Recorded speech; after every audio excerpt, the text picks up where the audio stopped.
Doctor, you've been inquiring into life for some time now, in a way that seems significantly different than the traditional philosophical or religious approaches in both the East and the West. How did you come to this inquiry, if not to a guru or a particular set of techniques? And what is the nature of this exploration?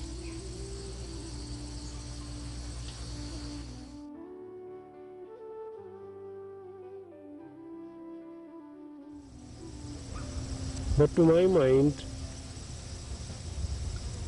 if you have immortality as a goal and you are trying to seek immortality in time, that time is death. You know, you will be surprised, in India, in Sanskrit, the word for death is also time, kal. So in Sanskrit, kal means time and kal means also death. So once you live in this time, mortality coming somewhere at the end, you've already postulated your end. There is no end.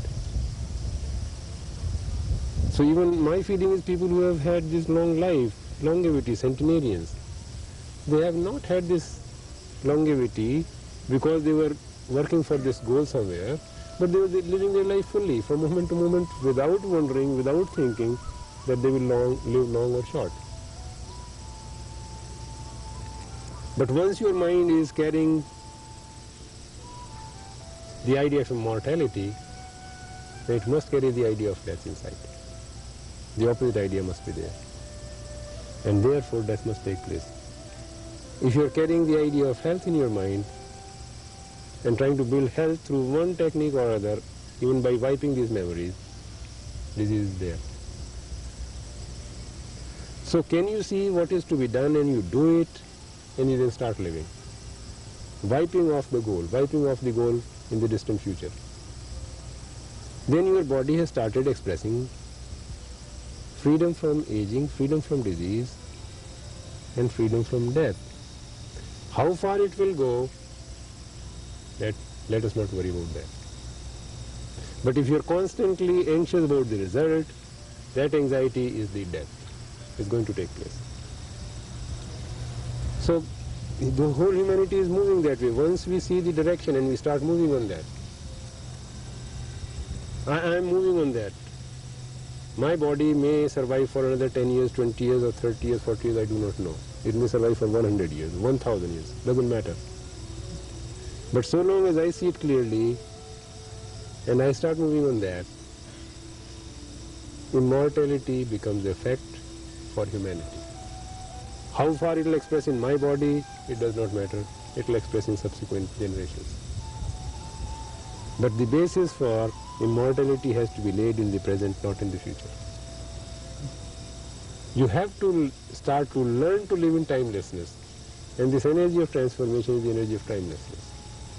Energy of immortality is timelessness.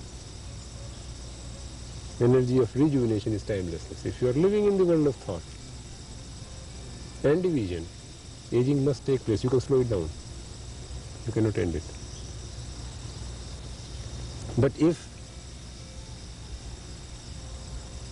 time has come to an end as thought,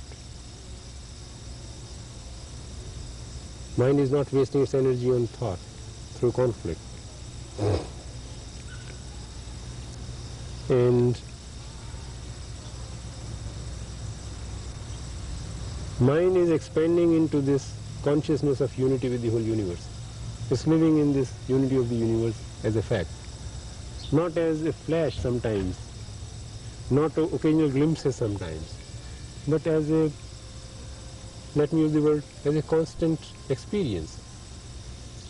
As your constant experience is to be sitting on this chair or being on this earth is a constant experience, so can it be your constant experience that you are one with the whole of the universe and there is no division? If you can live in that reality of non-division with the universe, then you are the universe. No agency in the universe can destroy your body. Nothing in the universe can harm your psyche or your body if you live in this unity. That's a miracle. That's the power of the mind which lives in this unity. That's indestructible.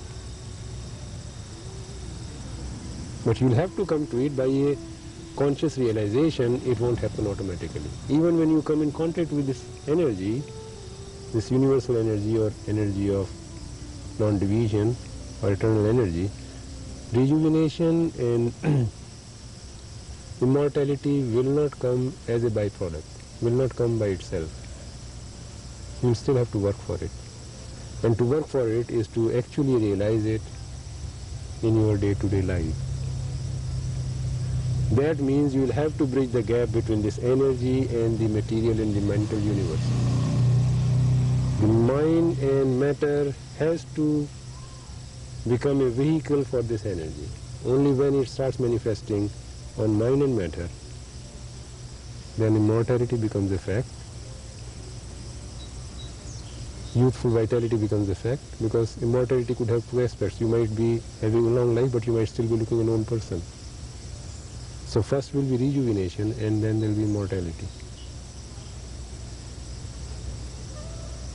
And at that point, I would say that is the direction in which humanity is moving, or has to move, to find the solution to all its ills, to find total security, psychological and physical, where it cannot be threatened by anything in the universe. And to me, that is new consciousness, that's the new age. Not this mumbo jumbo of having some dancing and singing, some chanting. This is not new age. So what you're really indicating is that it's possible to take a quantum jump in evolution.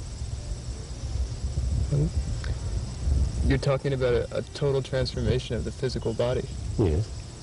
Which in the past has taken, even for the smallest change, millions of years for the body to change, to respond. In the past, it has taken millions of years to bring about the changes, because the evolution was proceeding on an unconscious level.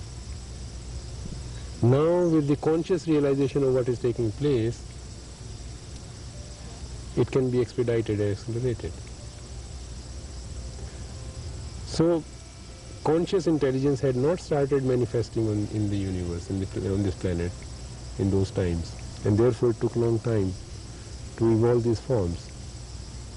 Now with the whole experience of the evolution, whole history of the evolution, all the pitfalls, now here we are. But here, as I said before, you have to differentiate between Aurobindo postulating this evolutionary jump and what I am saying. That this conscious realization or conscious impetus into the evolution has to take place through timelessness. It must still take time. In the physical organism, it will take time. 10 years, 20 years, 100 years, I don't know how long it may take. But it could be much shorter if this unity in the psyche can be brought about completely. The psyche is completely freed from conflict. And time has to be wiped off as a goal. Not goal in the future, goal in the now. In whatever measure you may express, it doesn't matter. But the mind has to live in timelessness. The energy of timelessness only will bring about this transformation. And then it's not a distant future, it's not a distant goal. It is realizable within our lifetimes.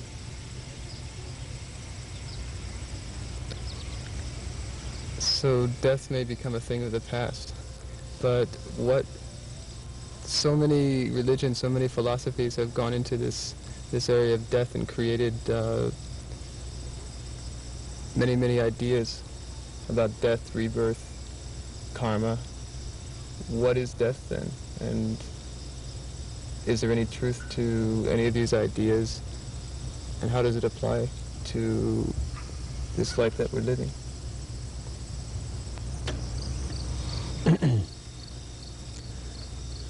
As you say, the idea, death may become an idea. That is, perhaps may happen. Because if you see, even technologically, we are advancing towards the direction. Not that you have to come to it through yoga or change in consciousness, this whole field of organ transplants is taking us in this direction. And there is so much research going on longevity. And it could be a breakthrough may be made through some chemicals, through transplants. There are so many approaches, but they will be still limited. Without the change in consciousness, immortality will come, will be just like immortality of the plastic. The plastic is immortal. They say it cannot disintegrate, it just stays as it is. But the human body, if it becomes like plastic, it will be of no use if there is no change in consciousness.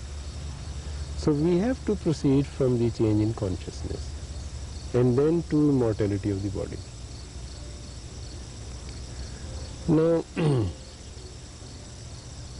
actually the moment your mind is free of this fear of death in the psyche, the idea is finished. And fear being idea, death is not a fear. Death is not terrifying, but the idea of death is terrifying.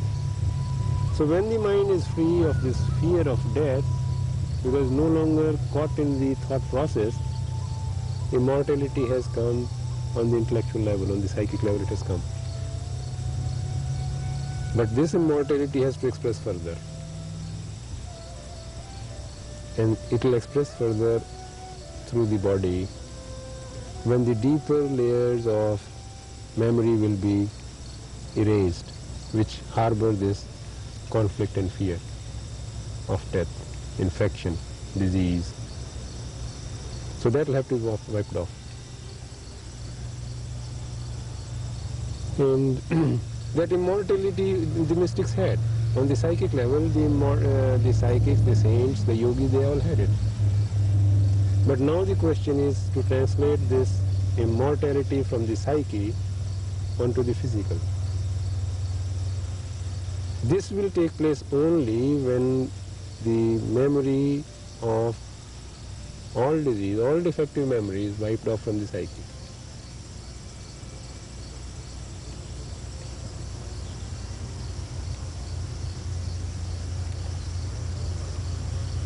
Now, in the psyche, when you come to a point when you are not hurt, you cannot have a psychological hurt. Nobody can hurt you psychologically. With any rash words, any insult, any denunciation, anything, when they cannot hurt you. Nobody can hurt you psychologically. The basis of immunity from hurt on the physical level has been laid. Then body can be free from hurt also. Nothing will be able to hurt your body. But the ending of hurt has to take place on the psychological level first. If you are susceptible to hurt on the psychological level and you are trying to bring freedom from hurt, accident and disease on the physical level, your body will be just like plastic. So as I was saying, life is a continuity. But when the human mind thinks in terms of continuity, you have to see from what standpoint the mind is thinking about it.